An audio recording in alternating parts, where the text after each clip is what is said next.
महाराष्ट्र में प्रतिबंधित गुटखा तंबाकू की खुलेआम बिक्री पर शिवसेना उद्धव ठाकरे गुट का आक्रोश, प्रशासन पर सवाल। नागपुर में पदाधिकारियों ने अन्न व औषधि विभाग को ज्ञापन देकर 4 दिन में कार्रवाई की मांग की। कार्रवाई न होने पर शिवसेना खुद अवैध कारोबार के खिलाफ अभियान चलाएगी। कुछ अधिकारियों पर गुटखा सुपारी व्यापारियों से मिलीभगत का आरोप। जल्द कार्रवाई नहीं हुई तो नागपुर में बड़े आंदोलन की चेतावनी।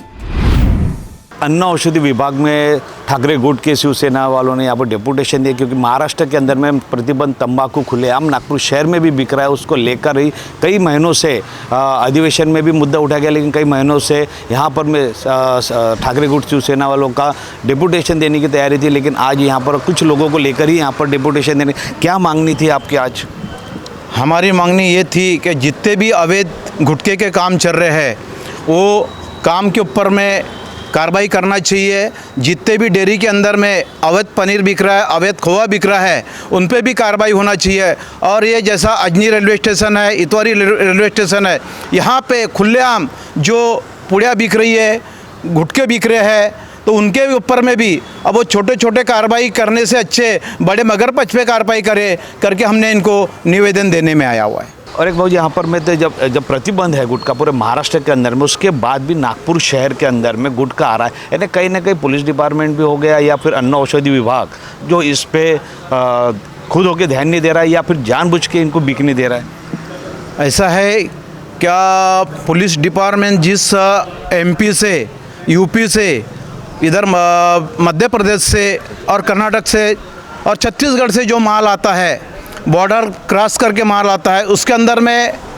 बहुत से कर्मचारी लोग भी मिले हुए रहते हैं, प्रशासन भी मिला हुआ रहता है।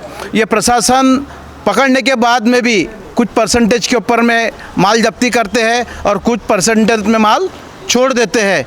तो ये पूरी कार्रवाई नहीं करते, कार्रवाई करते हैं ज़रूर, लेकिन जो हिसाब से कार्रवाई होना चाहिए बड़े मगरमच्छ के ऊपर में वो कार्रवाई होती नहीं है और उनको खुली छूट दे के और काम करने के लिए उनको अनुमति दी जाती है। सीधा सीधा आपका आरोप है कि कार्रवाई दिखाते, सिर्फ नाम मात्र कार्रवाई, पकड़ेंगे लाखों रुपए का माल दिखाते कम। 100% कईयों अभी पिछले वक्त में कम से कम 40 से 45 लाख रुपए का माल मिला गया हमारे कलमना पुलिस स्टेशन के अंतर्गत में, लेकिन जब हमने उसका वेरीफाई किया तो वो माल कम से कम 2 से 3 लाख, फिर बाकी माल गया का। तो इसमें प्रशासन भी मिला हुआ है, पुलिस भी मिली है और ऊपर के कर्मचारी लोग भी मिले हुए हैं। और जो बड़े बड़े जो लोग हैं इसमें जो काम करते हैं, जैसा जरीपटका परिसर हो गया, इधर हसनबाग परिसर हो गया, यानी बड़े परिणामे में छोटा ताजबाग हो गया, इस सारी परिसर के अंदर में बड़े धूमधाम से काम चलते हैं। तो जल्दी से जल्दी ये बड़े बड़े गोडाउन के ऊपर में कार्रवाई होना चाहिए। नहीं कार्रवाई होंगी तो शिवसेना उद्धव बाला साहब ठाकरे गठ की तरफ से हम खुद होकर कार्रवाई करेंगे। ये बताइए कि अभी आज डेपुटेशन देने आया आपका, आपने अभी बताया कि कुछ ही लोगों को लेकर आए, क्या आपकी आगे की क्या मांग रहेगी? कैसा है, नागपुर शहर में आपने देखा होगा कई सालों से कुख्यात लोग जो इसमें सबसे ज़्यादा क्रिमिनल लोगों का इन्वॉल्वमेंट है। ये क्या करते हैं, पुलिस से साठगांठ हो, अन्न औषध विभाग के कुछ अधिकारी से साठगांठ हो, कार्रवाई की सिर्फ सीमित लोगों पे बताई जाती है। आप देखो रेलवे स्टेशन हो गया, वाड़ी हो गया, इतवारी हो गया, जरीपटका हो गया, यहाँ पे बहुत बड़े बड़े गोडाउन हैं इनके। लीगली क्या किया जाता है, सिर्फ छोटे से पांठेले वाले के ऊपर कार्रवाई की जाती है और वो कार्रवाई यहीं पे दबा दी जाती है। आप उसकी चेन पकड़िए ना, कोई पांठेला वाला दो एमपी से लेके थोड़ी आने वाला है, दूसरे स्टेट से लाने के लिए बहुत बड़ा रैकेट है। इस रैकेट में मेरे ख्याल से पुलिस प्रशासन का भी आशीर्वाद है और खास करके अन्न औषध प्रशासन का आशीर्वाद है। आप देखें कार्रवाई सिर्फ चुनिंदा लोगों पर है, जो बड़े मगरमच्छ है खुद खुलेआम ऐसे घूम रहे मार्केट में। मेरे ख्याल से तो मैंने अभी कुछ दिनों पहले सुना कि करोड़ों रुपए का और गुटखा आ चुका है नागपुर शहर में, लेकिन अभी भी किसी प्रकार की कोई कार्रवाई नहीं है। मोहिमपुरा देखो आप, जरीपटका देखो, शांतिनगर देखो, रेलवे स्टेशनों यहाँ तक रेलवे के अंदर भी खुलेआम गुटखा बिका जाता है। ठीक है, वो रेलवे जो प्रेमाइसेस रहता है रेलवे का अधिकार है, लेकिन रेलवे स्टेशन के बाहर की जो हद है एनएमसी के अंदर में, उस पर तो अन्न अधिकारी काम कर सकते हैं ना। क्या होता है, 50 लाख का गुटखा पकड़ा जाता है, 5 लाख की सिर्फ जब्ती बताई जाती है, बाकी 45 लाख का माल जाता कहाँ है। और मुझे लगता नहीं कि आज महाराष्ट्र पुलिस बोलो, अन्न औषध प्रशासन बोलो, ये पूरे देश में फेमस है। पूरे देश में सेकंड नंबर पर मेरे ख्याल से महाराष्ट्र पुलिस है, उसमें नागपुर पुलिस जो मुख्यमंत्री का गढ़ है, वहाँ पे इस प्रकार की तस्करी होंगी तो बाकी महाराष्ट्र में क्या होता होगा? क्या हाल है इस बारे में? अधिवेशन में मुद्दा उठाया गया था कि अभी जो गुटखे और जिससे प्रतिबंध है उनके ऊपर में अगर कोई बेच रहा है तो उनके ऊपर में कैसे गुटखे से कैंसर जैसी बीमारी होती है, इनके ऊपर में ऐसे जो पकड़े जाएंगे उन आरोपियों के ऊपर में मौका की भी कार्रवाई की जाएंगी। क्या लगता है, अगर जिस तरीके से आप बता रहे करोड़ों का माल पकड़ते 5,000 में 5,000 का दिखा के छोड़ दिया जाता है, तो ये इनके ऐसे लोगों पर मौका लगेगा?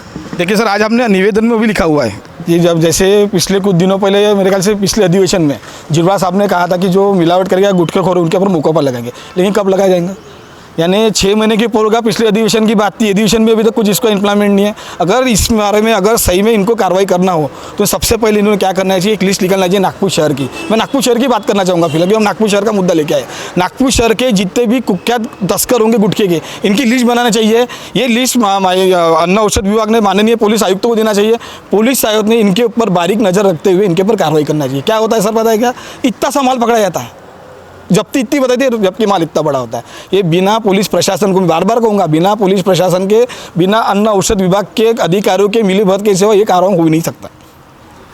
आगे की मांग क्या रहेंगी आपकी कि ये अगर जो गोदाम है नागपुर शहर के आजू बाजू में, जो वाड़ी हो गया, पारडी हो गया, यहाँ पर में कई बड़े बड़े गोदाम में माल आता है, वहाँ से उतर जाता है। रेलवे स्टेशन की बात करेंगे, रेलवे ट्रेन के अंदर की बात करेंगे, तो वहाँ पर भी तो यहाँ सिटी के अंदर से होते हुए जाता है ना माल। तो इसका मतलब आप जो बोल रहे हैं कि पुलिस डिपार्टमेंट, अन्न औषध विभाग फेल है इसमें कार्रवाई में? हाँ सर, फेल ही है ना।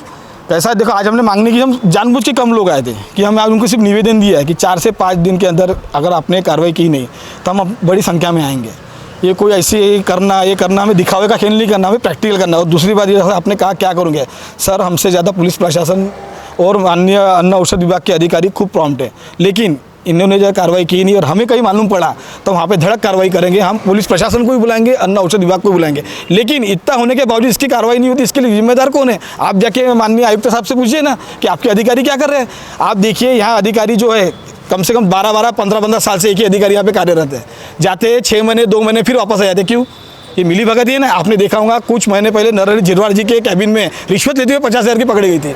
इस पे से आप कहिए स्कैंडल कहाँ तक पहुँचा हुआ है? सिर्फ आर्थिक लेनदेन दीवान, पैसा जहाँ से आ रहा है वो काम हो रहे हैं। जो अधिकारी पैसा पूरा रहा है उसको वहीं की ड्यूटी दी जा रही है। कब तक होगा ये नीचे से लेके ऊपर तक कहना तो नहीं चाहिए। मुझे ऐसा लगता है कि जो पिछले बार जब रिश्वत कांड हुआ, इसमें कहीं ना कहीं झिरवाल साहब के, मंत्री के, महोदय के अधिकारी भी मिली भगत है। ये ठाकरे गुट के आज डिपुटेशन देने आए थे यहाँ पर कुछ कार्यकर्ता, इनका बोलना है कि इसके बाद अगर यहाँ पर में इसी तरीके के गुटके अगर बिकते रहेंगे, यानी प्रतिबंध गुटके और भी चीज़ें जो है प्रतिबंध रहने के बाद भी यहाँ बिकते रहेंगे, मिसड़ जो किया जाता है, ये अगर चलते रहेगा ऐसा व्यवहार, तो इसके बाद में यहाँ पर बड़े पैमाने में ठाकरे गुट के कार्यकर्ता यहाँ पर आके इनको अपनी जो सच्चाई है, इनकी जो सच्चाई, जो कार्रवाई करना चाहिए वो बताएंगे।